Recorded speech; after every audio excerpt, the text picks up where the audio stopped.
Saya nggak tahu kenapa kamu memilih mendengarkan cerita silat ini ketimbang cerita misteri. Tapi, sejak kamu menekan video ini, ceritanya sudah dimulai. Oke, kita lanjut saja. Jaka Lelana Sudewa Mesum, karya Kang Ramli autor. Chapter kelima, Kedatangan Empat Raja. Saat itu, burung Raja Wali yang bernama Jalak tiba-tiba perdengarkan suara mengiyak tiada henti. Seraya melayang di udara berputar-putar di atas mereka. Raja burung kerutkan keningnya hingga alisnya bergerak menyatu. Tiba-tiba dia membentak keras ke arah Jalak. "Jalak, kau kembalilah ke sarangmu. Ingat, kau tak boleh kemana-mana. Kau eramilah telurmu sampai menetas. Kalau kau masih membandel, aku akan menghajarmu, biar kau tahu rasa." Burung Raja Wali itu mengiyak perlahan. Tubuhnya menukik melayang turun, lalu menyambar telurnya. Dalam sekejap, dia sudah terbang lagi untuk menuju puncak bukit tertinggi di pulau itu. Hehehehehehe, tak lama lagi kita akan kedatangan tamu. Aku sudah siap menanti, kata si kakek dengan menatap pada Jaka. Dan kau anak muda, nasib penentuan hidup matimu adalah hari ini, sambungnya. Jaka menatap pada si kakek dengan tak mengerti. Akan tetapi, saat itu telinganya telah mendengar suara-suara aneh yang berdatangan dari beberapa arah di sekeliling pulau. "Suara apa pula itu?" sentak Jaka berdesis. Diam-diam, keringat dingin telah membasahi sekujur tubuhnya. Suara-suara aneh yang tertangkap di telinga Jaka adalah seperti suara harimau, kera, ular, dan entah suara binatang apa lagi. Suara itu semakin lama semakin santar, membuat hati Jaka semakin kebat-kebit. "Oh, apakah nasibku harus mati di pulau ini?" sentak Jaka berdesis, seraya berpaling ke beberapa arah dengan wajah yang pucat.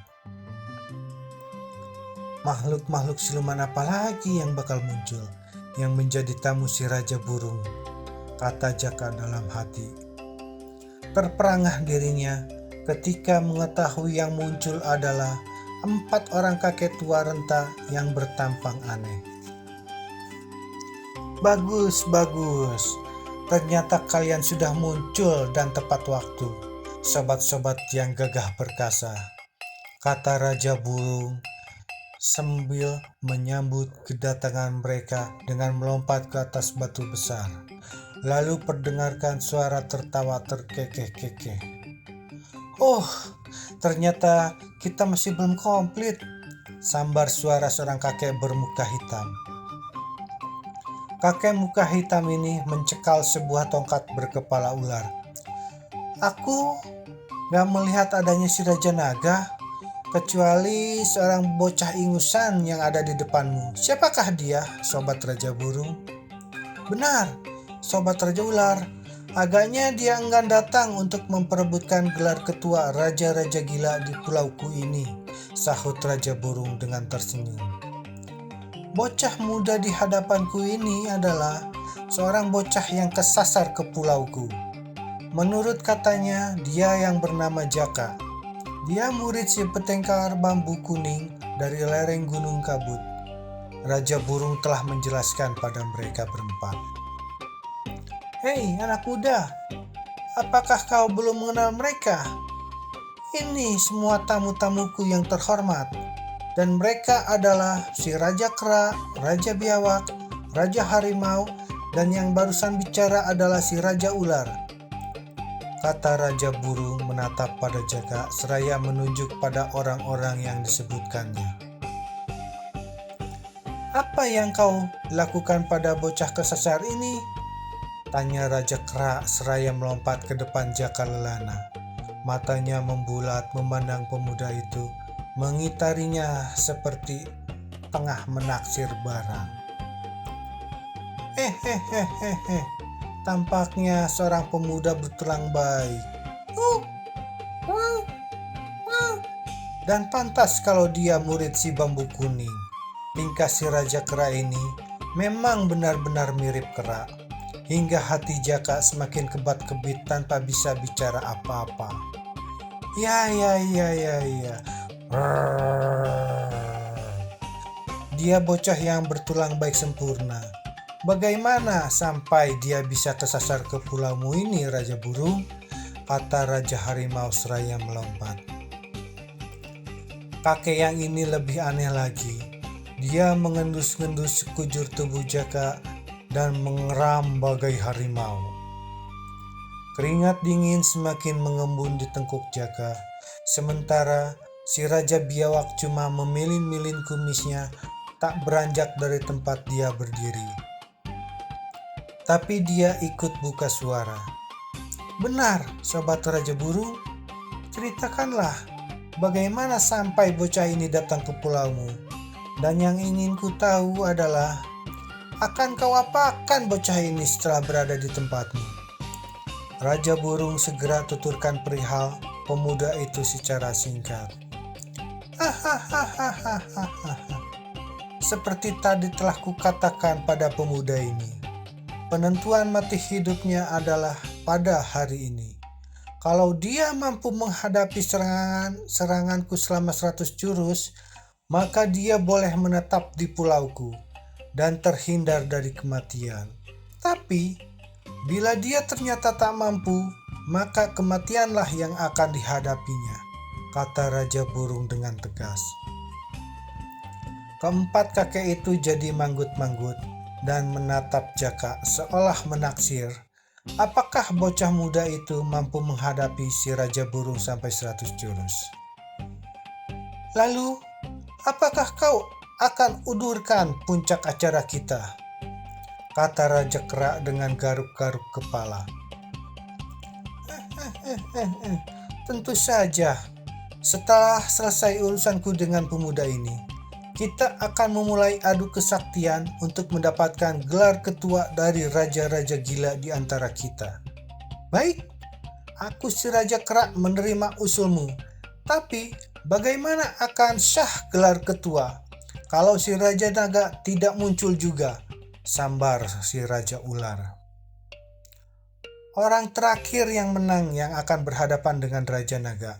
Dan hal itu dapat dilakukan kapan saja, kata Raja Burung. Keempat kakek itu menjadi manggut-manggut. Nah, kalian harap menyingkir dulu. Aku akan selesaikan urusanku dengan anak muda ini, kata si burung. Baik, seraya menyahut, Raja Kera telah melompat mendahului untuk menyingkir ke sisi. Segera saja diikuti dengan yang lainnya. Kita akan menonton pertarungan seru yang jarang terjadi, kata Raja Harimau sambil mengaum, lalu melompat ke atas batang kayu rebah. Di sana dia duduk mendekam dengan mulut menyeringai. Baik, aku akan hadapi kau, Raja Burung. Tak usah sampai 100 jurus. Sampai 1000 jurus pun tetap akan kulayani. Tiba-tiba Jaka telah berteriak lantang hingga suaranya berkumandang di tempat yang lengang. Tentu saja kelima orang aneh itu jadi melengak, terlebih-lebih si Raja Burung. Sepasang matanya jadi mendelik menatap pemuda itu.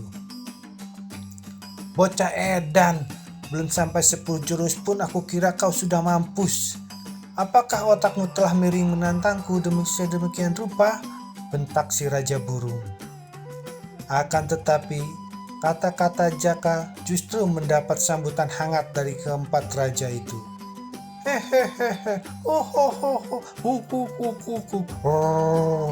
Bagus sekali.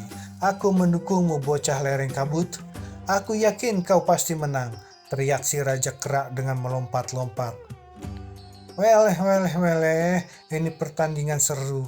Aku pegang si bocah edan ini, teriak pula si Raja Harimau dengan mengeram. Aku tak akan bertaruh sama denganmu. Bocah ini berani sesumbar, tentu punya ilmu tinggi. Bukankah dia murid si pendekar yang namanya Harum di sentero Pulau Jawa, kata si Raja Biawak. Tapi walau demikian, ternyata masing-masing keempat kakek itu punya jalan pikiran sendiri-sendiri. Ternyata keempatnya diam-diam amat menyayangi pada pemuda yang bernama Jaka. Langit cerah tak berawan, semilir angin laut menerpa jubah si Raja Burung yang menatap tajam anak muda di hadapannya. Tiba-tiba kakek ini perdengarkan suara aneh mirip suara burung. Tubuhnya langsung melesat ke udara setinggi 10 tombak. Gerakan kakek ini sangat hebat karena selanjutnya tubuhnya seperti bisa terbang dan melayang di udara. Ia mengitari Jaka yang berdiri gagah dengan kuda-kuda yang kokoh dan telah siap untuk menghadapi segala kemungkinan. Apakah yang membuat Jaka nekat sesumbar? Ternyata semua itu adalah berdasarkan dukungan dari keempat raja. Bersambung.